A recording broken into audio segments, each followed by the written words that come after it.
So it wasn't so long before we had a Rath Yatra and we brought the deities out and we were just going to put them back in the closet. But our GBC Rupanuga Prabhu said, no, you can't do that. You have to install them. So my husband went out and got it was like a baby thing that you bathe the baby in. And I remember it was blue and we all circumambulated. People had come from all over because it was the first Rath Yatra with a real cart on the East Coast. And Rath Yatra was going to be the next day, but we did the installation. The deities came out of the closet. Of course, we just had one outfit for them because we weren't planning to install them, but they were installed nevertheless. And when Jari from Boston told me, you'll have to stay up and make sweet rice because you can't wake up Balaram without sweet rice. So I did that. I was up cooking and ate. And then we had the installation and I became their pujari. Everybody else had other things to do. And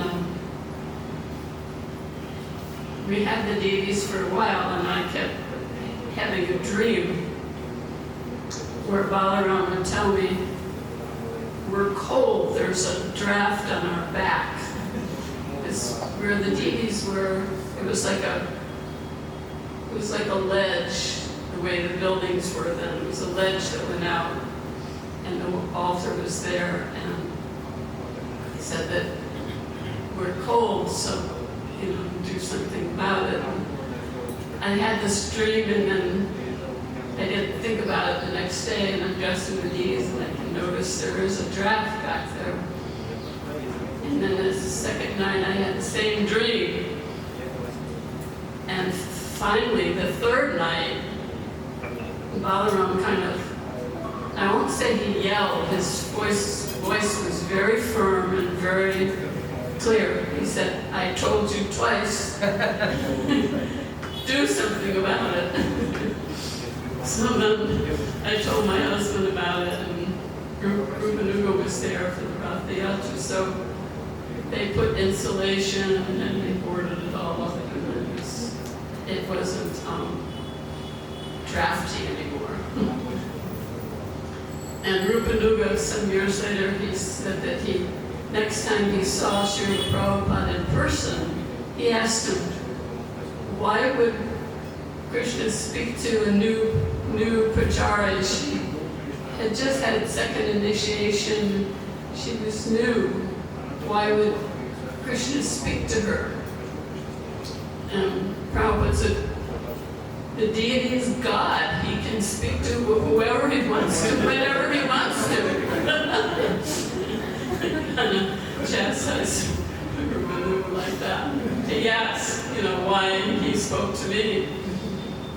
But I realized after that, actually as a pujari, it's your service to care about and make sure that the deity is comfortable and well cared for. It's actually a personal obligation. And I guess he spoke to me because I was the pujari. It made sense. And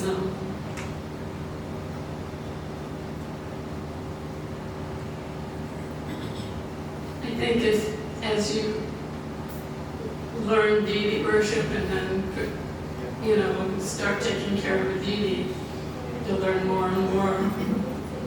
I always remember they kept telling us, I don't know if it's still true, but the most important thing is everything has to be on time. And second, everything has to be very clean, including the pujari. And I remember there was one boy who Prabhupada wouldn't give him second initiation because his nails had dirt under them or something. He sent them back to bathe.